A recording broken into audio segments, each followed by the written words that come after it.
Kibera dikenal sebagai kawasan kumuh terbesar di benua Afrika. Disinilah ratusan ribu manusia menjalani hidup tanpa kepastian hukum atas tanah yang mereka tempati. Di atas lahan yang statusnya abu-abu, berdirilah gubuk-gubuk sempit berukuran rata-rata sekitar 3 kali 4 meter. Dibangun dari kayu bekas, tanah liat, lembaran seng, hingga plastik. Hunian ini sering diisi oleh lebih dari satu orang, tanpa sekat, tanpa privasi, dan hampir tanpa sirkulasi udara. Cahaya yang masuk ke dalam gubuk pun kerap hanya berasal dari celah atau lubang kecil di atap seng yang berkarat. Kibera kerap disebut sebagai salah satu wilayah terpadat di muka bumi. Kawasan ini membentang sekitar 2,5 km panjangnya dan 1 km lebarnya, dengan jumlah penduduk yang diperkirakan berkisar antara 250.000 hingga 500.000 jiwa. Beberapa lembaga bahkan meyakini angka itu melampaui 800.000 orang. Artinya, kepadatan penduduk di Kibera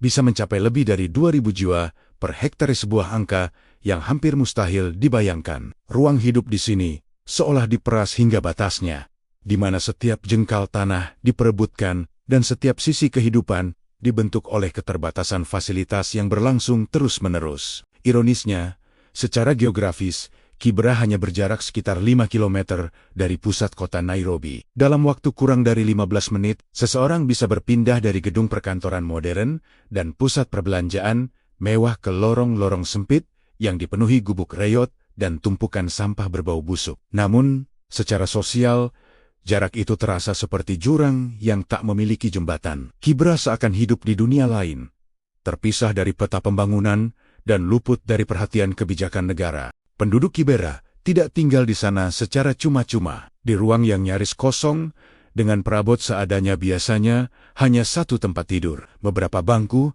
serta wadah air dan makanan. Mereka tetap harus membayar sewa sekitar 700 shilling Kenya per bulan, atau setara $6 AS. Angka ini mungkin terlihat kecil, tetapi di Kibera, di mana banyak keluarga hidup dengan penghasilan kurang dari $2 per hari, biaya tersebut menjadi beban yang berat. Jika seseorang menyusuri Kibera, jangan berharap menemukan nama jalan atau nomor rumah. Bangunan-bangunan di sini tidak pernah tercatat secara resmi. Gubuk-gubuk berdiri rapat tanpa pola, diapit parit sempit yang dialiri air limbah berwarna kelabu. Lorong-lorong gelap dan berkelok hanya cukup dilalui satu orang, menyerupai labirin tanpa arah. Di beberapa titik, toilet darurat berdiri tepat di samping area memasak. Pemandangan ini menjadi cermin nyata dari kepadatan ekstrem dan absennya perencanaan tata ruang. Tidak adanya alamat resmi berarti ketiadaan hak dasar. Warga Kibera umumnya tidak memiliki akses listrik legal, air bersih dari pemerintah, layanan pos, maupun sistem pembuangan limbah yang layak. Sebagian besar rumah tidak memiliki toilet pribadi. Penduduk harus berjalan ratusan meter ke toilet umum, atau menggunakan apa yang dikenal sebagai flying toilet, istilah sinis, untuk praktik membuang kotoran ke dalam kantong plastik, lalu melemparkannya ke jalan. Bagi perempuan, hidup di Kibera adalah wajah paling pahit dari kemiskinan, kekerasan, dan ketidakadilan. Mereka memikul banyak peran sekaligus: ibu, pencari nafkah, perawat, pelindung, sekaligus korban dari sistem yang rapuh. Banyak perempuan bangun sebelum fajar, berjalan jauh menuju pusat kota untuk menjual sayur, pakaian bekas, atau bekerja sebagai buruh cuci. Mereka kembali ke gubuk pengap saat malam telah larut, membawa pulang penghasilan yang nyaris tak cukup. Dalam perjalanan itu, risiko pelecehan, pemerasan, dan kekerasan selalu mengintai. Amnesty International mencatat bahwa lebih dari 60% perempuan di Kibera pernah mengalami pelecehan atau kekerasan seksual. Banyak di antaranya terjadi di toilet umum atau saat berjalan sendirian di malam hari. Di tempat ini rasa aman bukanlah hak,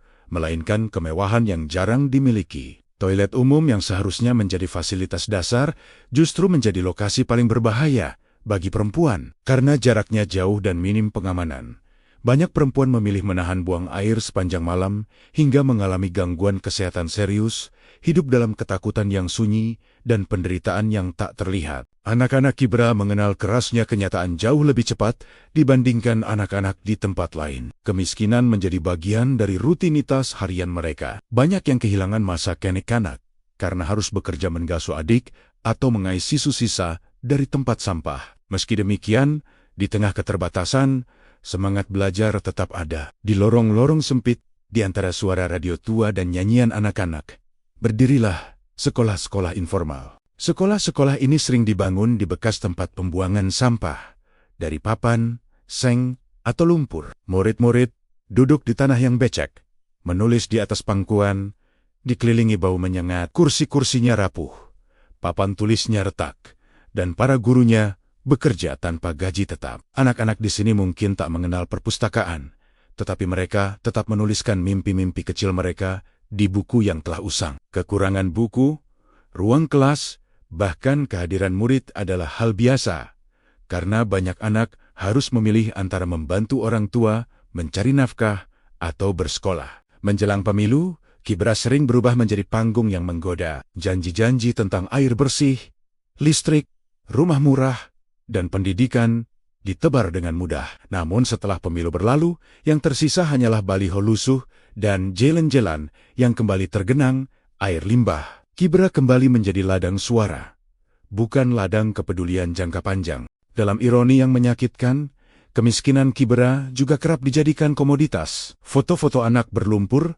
dan rumah reot dipakai untuk kampanye penggalangan dana. Namun, bantuan itu tidak selalu sampai kepada mereka yang membutuhkan. Beberapa proyek justru lebih banyak mengalirkan dana ke operasional lembaga dibandingkan memberi dampak nyata di lapangan. Kondisi Kibra hari ini bukanlah kecelakaan sejarah atau proses alami semata. Ia merupakan hasil dari kebijakan panjang yang diskriminatif sejak era kolonial hingga setelah kemerdekaan. Akar persoalannya terletak pada konflik kepemilikan tanah yang rumit dan syarat kepentingan. Untuk memahami mengapa ratusan ribu orang hidup tanpa hak atas tanah, tanpa air bersih dan sanitasi layak, kita harus kembali ke awal pada sebuah hutan dan sebuah janji yang tak pernah ditepati. Pada awal abad ke-20, wilayah yang kini disebut Kibra masih berupa hutan lebat. Namanya berasal dari kata Nubia Kibra, yang berarti hutan. Sejarah pemukiman ini dimulai pada tahun 1904, ketika pemerintah kolonial Inggris memberikan sebidang tanah kepada para tentara Nubia yang kembali dari dinas di King African Rifles. Mereka berasal dari wilayah perbatasan Sudan, Kenya, dan diberi tanah sebagai balasan atas kesetiaan mereka kepada kerajaan Inggris. Awalnya, Kibra bukanlah kawasan ilegal. Para tentara ini diizinkan membangun rumah, menggembalakan ternak, dan bercocok tanam. Namun sejak awal, janji tersebut rapuh. Kebijakan kolonial dirancang untuk menjadikan Nairobi sebagai kota bagi orang Eropa, sementara orang Afrika dipandang sebagai pekerja sementara. Orang Nubia berada dalam posisi ambigu. Mereka tidak memiliki tanah leluhur yang jelas di Kenya, sehingga dikategorikan sebagai kelompok tanpa kesukuan. Status ini memungkinkan mereka tinggal di Kibera, tetapi juga membuat klaim hukum mereka atas tanah menjadi lemah. Seiring waktu, pemerintah kolonial membiarkan pemukiman ini tumbuh tanpa pengakuan resmi. Kelompok etnis lain mulai berdatangan dan menyewa tanah dari pemilik Nubia. Titik balik besar terjadi setelah Kenya merdeka pada ke-1963, alih-alih mengakui dan mengintegrasikan Kibera. Pemerintah baru justru menetapkannya sebagai pemukiman ilegal. Keputusan ini berdampak panjang. Dengan menolak pengakuan hukum, negara melepaskan tanggung jawab menyediakan layanan dasar. Tidak ada sekolah, negeri, klinik, sistem limbah, atau pasokan air bersih. Seluruh tanah Kibra secara teknis menjadi milik negara, dan penduduknya termasuk keturunan tentara Nubia secara hukum berubah menjadi penghuni liar di tanah mereka sendiri. Status ilegal ini menciptakan sistem yang menguntungkan pihak-pihak tertentu. Negara terhindar dari biaya pembangunan, sementara kekosongan kekuasaan diisi oleh para tuan tanah kumuh. Awalnya sebagian berasal dari Nubia, tetapi kemudian kepemilikan bangunan beralih melalui penjualan dan pengambilalihan yang kerap syarat kepentingan. Banyak tuan tanah tidak tinggal di Kibera. Mereka menyewakan gubek-gubek reot kepada para migran baru yang datang ke Nairobi untuk mencari pekerjaan. Sebagian besar dari wilayah Kenya Barat, sistem ini melahirkan ekonomi yang sangat eksploitatif. Para pemilik bangunan menarik sewa tanpa aturan, tanpa kewajiban perawatan, dan tanpa menyediakan layanan apapun, sementara para penyewa yang tidak punya alternatif lain terpaksa membayar untuk hidup dalam kondisi yang tidak manusiawi. Dengan demikian, kemiskinan di Kibra bukan sekadar persoalan penghasilan rendah. Ia adalah hasil dari sistem yang dilembagakan sebuah mekanisme yang terus mengalirkan sedikit uang dari komunitas termiskin ke kantong segelintir pemilik struktur dan menjaga kemiskinan itu tetap bertahan dari generasi ke generasi. Terima kasih sudah menonton. Jangan lupa subscribe, like dan nyalakan lonceng notifikasinya agar kamu tidak ketinggalan video menarik lainnya.